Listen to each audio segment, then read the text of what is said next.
Bienvenido, buenas noches. En instantes nada más, el dirigente Eduardo López para hablar de, obviamente, esta realidad que nos afecta y mucho. Esto es, ¿qué pasa con la educación en la Argentina? Y un saldo lamentable en el día de hoy, una tragedia y una consecuencia de la inacción, de la inoperancia, yo decía de la desidia, de cuando hay un desinterés y cuando se busca confrontar desde la ignorancia directamente.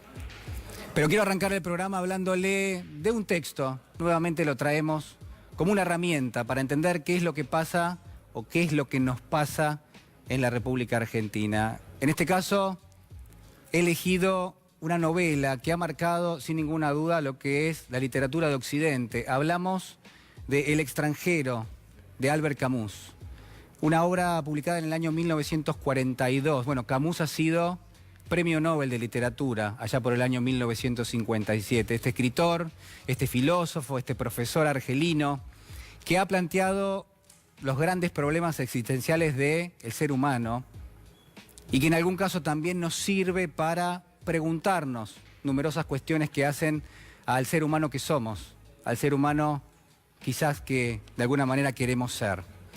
Esta historia, El extranjero, plantea algunos días en la vida de un personaje que se llama Mersault, un chico, un joven argelino, cuyo derrotero nos va a llevar a 3 capítulos centrales de su vida. Y presta atención porque son 3 capítulos que lo muestran de cuerpo entero y que conforman una crítica mordaz a lo que son los valores, no solo de Occidente, sino también de la sociedad burguesa. Y al mismo tiempo que conforman una crítica al hombre que somos en este momento. ¿Por qué digo esto? Bueno, porque este señor, este joven Mersault, muy temprano en el libro, prácticamente se enfrenta contra una noticia que uno podría considerar que es de las más dramáticas que uno podría pensar. Estamos hablando de la muerte de su madre. Le llega un telegrama. Él trabaja en una oficina en el puerto de Argelia. Y desde allí recibe este telegrama, camina rumbo al escritorio de su jefe y le pide unos días de licencia. Hasta ahí no tenemos absolutamente más información que esa. Después descubrimos que tras unos días Mersault llega al lugar donde están velando a su madre. Lo primero que le pregunta el empresario, el dueño de la funeraria, es: señor, ¿usted quiere que yo abra el féretro para usted despedirse de su madre? Y Mersault le dice: mire, la verdad que no. Pero además, lo que tomamos nota es que Mersault se queja del calor que hace en ese momento, en ese lugar. Se queja de que no puede fumar directamente frente al féretro. Y en todo caso, cuando alguien le pregunta cuánto hacía que no veía a su madre, él dice muchísimos años, porque en rigor la había enviado directamente a vivir un asilo, porque él dice ya no teníamos más nada que decirnos. Cuando Mersault regresa a su ciudad, a su lugar de trabajo, se encuentra accidentalmente con una ex compañera de trabajo. Y comienza una relación, y este es el segundo capítulo, yo le diría prácticamente, en esta vida, donde construye quizás una relación sentimental, pero donde no hay ningún signo de que él realmente siente algo por ella. Nos metemos en esa historia y descubrimos que él prácticamente le declara su intención de casarse, pero al mismo tiempo le dice: ¿sabes qué?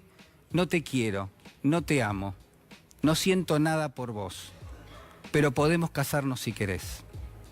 Y uno empieza a detectar que hay algo en Mersault, en este personaje, que tiene que ver con la indiferencia, que tiene que ver con la extrañeza, con aquello que lo rodea y que no llega a tocar lo que es su intimidad, que no llega directamente a alcanzarlo bajo ningún aspecto. Y Albert Camus nos hace saltar directamente a un tercer capítulo donde este mismo personaje, Mersault, empieza a cultivar una amistad con una persona que se llama Raymond y que a su vez tiene un enfrentamiento con bandas, estamos hablando de Argelia, con bandas de gente que, bueno, tiene extracción árabe. Y solidarizándose con este chico Raymond, nuestro personaje Mersault prácticamente se ve enfrentada con esta banda y termina matando a uno de ellos. Termina asesinándolo. Lo que dice Camus, o le hace decir directamente a Mersol es un día de mucho calor, me duele la cabeza, el sol me deslumbra, no puedo ver bien. Saca un revólver y termina con la vida de una de las personas. Es indolente a lo que le está pasando. Solamente lo hace y ni siquiera sabe por qué lo hace. Son las 3 etapas que dibuja Albert Camus en El extranjero. Y yo le diría que quizás si tuviese que agregar un 4.º capítulo de esta historia es directamente cuando Mersol, frente a un tribunal que lo acusa de este asesinato, recibe, y en este sentido Camus obliga directamente al absurdo, en esta posición que tiene la justicia, decía, recibe la acusación de no haber llorado frente al féretro de su madre, de haberle mentido a una mujer en una relación extramatrimonial diciéndole que quería casarse con ella pero que en realidad no la amaba, y de haber asesinado también a una persona solamente porque le dolía la cabeza y solamente porque el sol en aquel momento lo estaba deslumbrando. Este es el argumento que utiliza Albert Camus para dibujar la historia de El extranjero, un extranjero que no hace referencia a una extracción, a una nacionalidad, sino que está dibujando la vida de una persona a la cual todo lo que le pasa alrededor le es extraño, y por eso él es extranjero de su propia vida, pero también de lo que lo rodea, es extranjero de los demás, pero también de lo que le pasa en forma cotidiana. En este absurdo que dibuja Albert Camus, yo le diría que hay algunas cuestiones que son centrales y que nos tocan a cada uno, sin ninguna duda. Por ejemplo, el absurdo de la vida, del día a día, esto que nos es siniestramente familiar, pero también este absurdo del hombre moderno, que en muchos aspectos se ve transigido, se ve forzado por varias fuerzas, valga la redundancia, por aquello que le es cotidiano, por aquello que de alguna manera le resulta en muchos aspectos extraordinario, por aquello que le es en algún punto predecible. La vida tiene cuestiones que son predecibles, pero también tiene cuestiones que son inexplicables. Y si uno tomase esas 4 fuerzas y las juntase, resultaría que hay algo del caos, que hay algo del azar, que hay algo de lo aleatorio que nos toca en el día a día. Mire, hay también, sin ninguna duda, en esta historia de Albert Camus, una crítica mordaz. Yo le decía, hay una crítica a los valores que maneja la sociedad burguesa. Hay una crítica a la justicia y a la forma absurda en que en muchos aspectos termina enfocándose o termina generando quizás fallos que son inexplicables, fallos que son contradictorios. Pero al mismo tiempo, además de esta crítica mordaz, me parece que en algún punto lo que tenemos es que nos muestra Camus que hay también una cuestión que tiene que ver sin ninguna duda con la ignorancia de aquello que nos rodea y que no llegamos a tocar bajo ningún aspecto. ¿Qué dice Camus sobre la vida de todos los días? Dice, bueno, muchas veces nos rodeamos de ideologías, nos rodeamos de pseudo religiones, son ropajes, armaduras que nos ponemos para tratar de confrontar aquello que está quizás muy cerca nuestro, pero no alcanzamos en todo caso a tomar en su justa dimensión.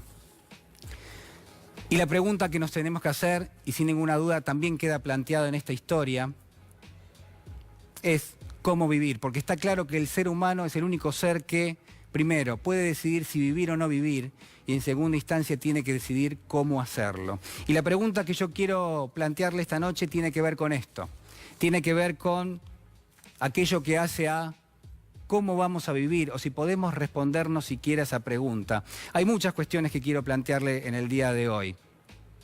Estamos hablando de algunos capítulos que han tenido lugar esta semana. Mire, si quiere, analizamos brevemente lo que pasó con estos cuadernos. Cuadernos que hacen referencia, se supone, la justicia dice, a una supuesta asociación ilícita, y donde caben muchísimas preguntas que hay que hacerse. Y yo le diría, hay 3 o 4 que sin ninguna duda uno podría pensar que entran muy bien en la agenda periodística de esta noche. Por ejemplo, ¿por qué ahora?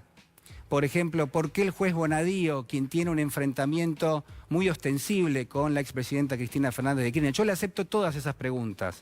Le acepto también la pregunta sobre si Oscar Centeno, el chofer, era quizás un servicio de inteligencia.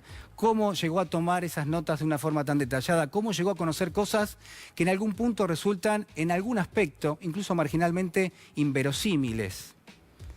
Es más, le sumamos la pregunta de esta noche, que es, al final no eran cuadernos, sino que eran fotocopias de supuestos cuadernos. Pero usted me va a tener que aceptar que detrás de todo eso tiene que haber una pregunta, que es, ¿fue verdad?